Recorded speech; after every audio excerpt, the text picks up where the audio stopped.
Hello दोस्तों, आप सभी का दोस्त, आप सभी का मित्र, मैं चंदन कुमार। आज मैथ का, जी हां दोस्तों, मैथ का सबसे गजब और रफ्तार कॉन्सेप्ट वाला क्वेश्चन लेकर आया हूं, वो भी शानदार तरीके से। जी हां दोस्तों, ये सांख्यिकी यानी माध्य माध्यिका बहुलक परिसर बारे में आप लोग जानते हैं?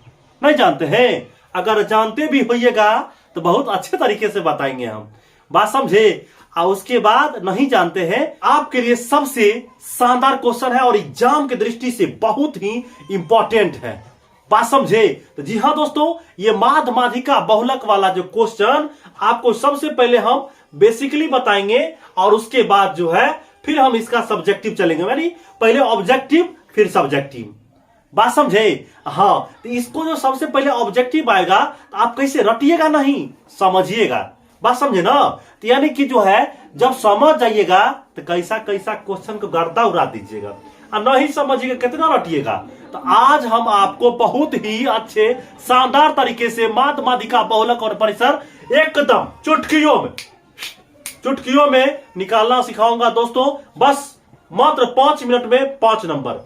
क्यों नहीं हम देखेंगे बगैर देर किए हुए हम इस क्वेश्चन को एकदम शानदार तरीके से हल करते हैं। वीडियो को अंत तक जरूर देखिएगा, ठीक है।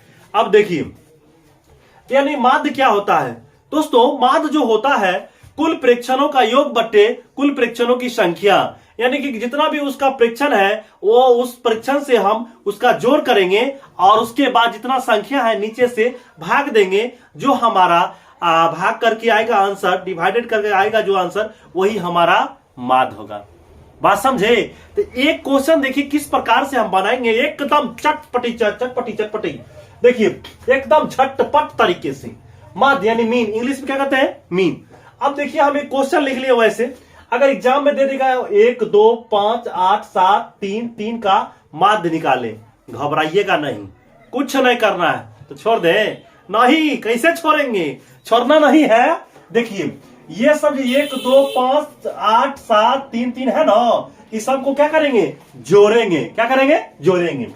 1 + 2 + 5 + 8 + 7 + 3 + 3 और बाटा। ये भैया बाटा लगाओ ना, गिन लीजिए। 1 2 3 4 5 6 7 7 से भाग कर दीजिए, बात समझे। 7 से भाग कर दिए। अब इसमें क्या करेंगे हम, कैसे बनाएंगे?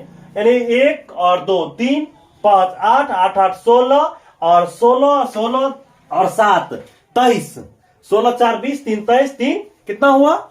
23 3 26 26 3 29। अब देखिए ये 29/7, 29 बटे कितना हुआ? 7 हो गया। अब इसको 7 से भाग कर दीजिए। देखिए यहां पर ऐसे हम करते हैं, 7 से 29 में भाग लगा दीजिए। 7 चौका 28 हो गया ना, 9 में से 1 गया 8, इसको दशमलव बैठाओ और 7 इकाई 7 हो गया भैया 3। यानी कि इसका जो है माध्य निकल के सामने हमारा चले आया कितना? ये निकला हमारा 4.1 यानी 4.1। यही इसका माध्य हो गया, बात समझे। अब देखिए, अब इसमें चलते हैं कि माध्यिका, एकदम माध्यिका समझना चुटकियों में क्या होगा? माध्यक को ही माध्यिका कहते हैं और माध्यिका को ही माध्यक कहते हैं। कंफ्यूज ना होइएगा, समझे ना। हाँ, कंफ्यूज हो जाइएगा ना तो गड़बड़ा जाएगा काम, इसलिए कंफ्यूज नहीं होना है। अब देखिए इसमें हमको माध्यक और माध्यिका निकालने के लिए सबसे बेहद जरूरी ये है कि हम जो आंकड़ा दिया रहता है आंकड़ा, उसको आरोही या अवरोही क्रम में क्या करना है? सजा लेना है। घटते क्रम या बढ़ते क्रम, या फिर वैसे भी नहीं समझ रहे, इंग्लिश में समझिएगा तो असेंडिंग ऑर्डर और डिसेंडिंग ऑर्डर में उसको क्या करेंगे? सीरीज में ला देंगे, सजा देंगे, बात समझे। इधरों छाटेंगे बीच वाला जो वैसे होगा, क्या बीच वाला जो हो जाएगा वही तो उसका माध्य होगा,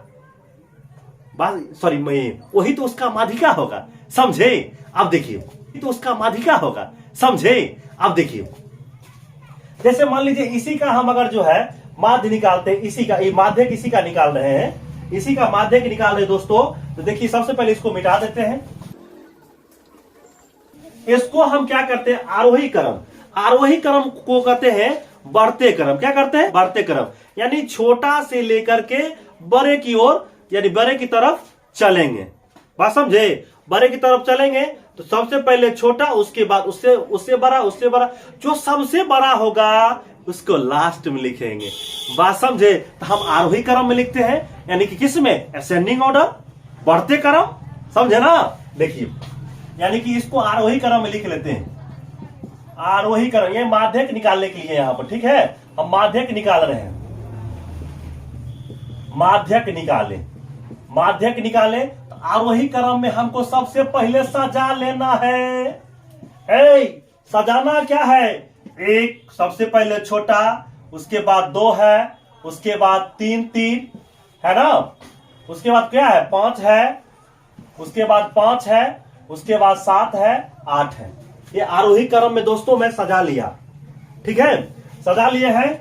अब देखिए इसमें क्या करना है, इधर देखिए 1 2 3 4 5 6 7, आहा 7 को है, 3 को एने छाटिए, 3 को एने छाटिए, अब बीच वाला जो है यही तो माध्य हुआ। ऑब्जेक्टिव क्वेश्चन बनाने के लिए दोस्तों मैं ये बता रहा हूं, ऑब्जेक्टिव। हाँ, ये बिचला वाला हो गया। एक मन में क्वेश्चन आया होगा, अगर मान लीजिए यहाँ पे विषम संख्या है तो अब न जाकर के बिचला लिख दिए।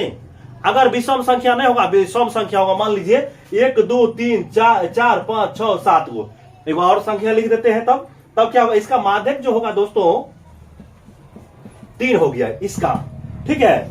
लेकिन जब इसी क्वेश्चन में कहा था 1 2 3 3 5 7 8 है ना, और इसमें एक और संख्या हम अपना मन से 1 लगा दिए।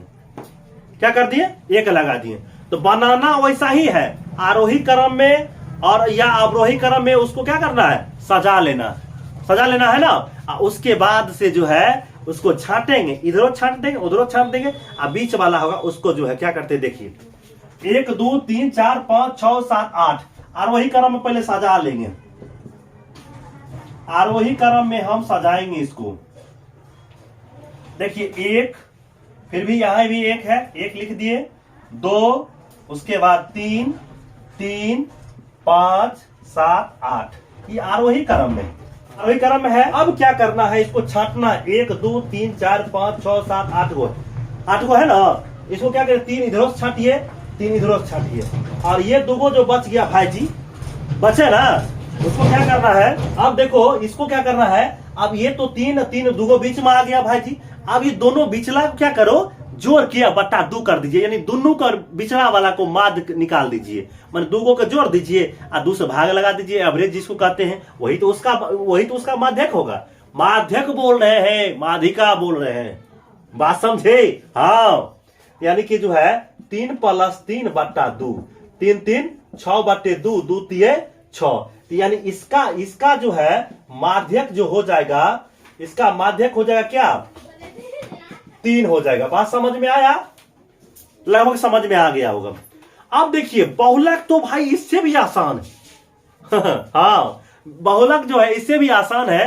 कैसे आप निकालिएगा? इसी बंटन में जिसकी बारंबारता सबसे अधिक है, बारंबारता समझते, यानी जो संख्या सबसे बेसी बेर आया है। मान लीजिए कोई आंकड़ा दिया हुआ है 1 2 3 5 5 5 8 फिर 5, तो इस संख्या में क्या है? 5 सबसे बेसी बार आया है ना। ये इसको कहते हैं, यानी बारंबारता अधिक, माने जो इसको कहते हैं सर्वाधिक बारंबारता, जो सबसे अधिक बार आया है। बात समझे? यहां देखिए था 1 2 5 8 3 3 3, यानी इस संख्या में कौन सबसे बेसी बार रिपीट किया है, दोहराया है? देखिए 1 बार आया, 2 देखिए है नहीं ना है, 5 देखिए है नहीं ना है, 8 है नहीं है, 7 है ना, 3, हाँ 3 2 है। तो जो सबसे बेसी बेर आएगा ना वही तो उसका होगा क्या चीज? बहुलक होगा, 3 हो गया। देखे ना कमाल की बात, मैंने कि कोई आंकड़ा दिया हुआ है और जो संख्या सबसे ज्यादा बेर आया है ना वही उसका बहुलक होता है। बात समझे? हाँ, अब देखिए इससे भी आसान है। इसका अगर कह दिया परिसर, इसको निकालने के लिए परिसर, इसी आंकड़ा यही रहने देते हैं। परिसर रेंज मान लीजिए निकालना है, तो रेंज यानी कि रेंज बराबर यानी होता है, परिसर बराबर होता है महत्तम मान माइनस न्यूनतम नाम। हाँ, बड़का बउआ माइनस छोटका बउआ, बात समझे, यानी कि जो है बड़ी संख्या माइनस छोटी संख्या। बड़ी संख्या दोस्तों इसमें क्या है देखिए तो, सबसे बड़ी संख्या 8 है ना। तो 8 माइनस कितना, सबसे छोटी कितना है 1 हो गया। अरे भाई 8 में से गया 7, यही तो इसका परिषद हुआ। बात समझे। अब देखिए दोस्तों इसमें एक और पूछता है क्वेश्चन। क्या पूछेगा क्वेश्चन इस वैरायटी में, जरा सा हम बता देते हैं।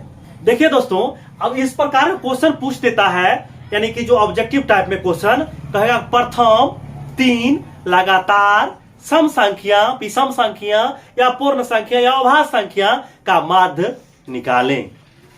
तो आप कैसे बनाइएगा जब सम संख्या, विषम संख्या, अभाज्य संख्या, पूर्ण संख्या, प्राकृत संख्या जानिएगा तब ना। तो हम एक छोटा सा क्वेश्चन लेके आए हैं, यानी प्रथम 3 लगातार पूर्ण संख्या का माध्य निकाले। पहला के लिए क्वेश्चन है, यानी ये पहला क्वेश्चन। इसके लिए प्रथम 3 जो है लगातार पूर्ण संख्या, प्रथम कह रहा है। क्या कह रहा है? प्रथम है। देखिए ये पहला क्वेश्चन में यहां पर अगर हमको आएगा समझ में तभी ना लिखेंगे। यानी कि प्रथम पूर्ण संख्या सबसे पहले क्या कहते हैं? पूर्ण संख्या किसको कहते हैं? यानी प्राकृत संख्या के परिवार में शून्य शामिल होता है, रहता है, वो पूर्ण संख्या कहलाता है। तो देखिए प्रथम यहां इसे लिखेंगे, प्रथम 3 लगातार पूर्ण संख्या 0, 1 और 2। बात समझे। इसका कहता है माध्य निकालिए। तो माध्य बराबर जो है होता है कुल परीक्षणों का योग अब बटे कुल परीक्षणों की संख्या। भूलिएगा नहीं। हाँ, तो माध्य बराबर जोड़ दीजिए ना सबको, बट्टा 1, 2, 3 हो गया। यानी कि 0 में 1 जोड़ेंगे 1 और 2, 3 बट्टे 3। अरे 1 आ गया आंसर। बात समझी। कितना आया? 1।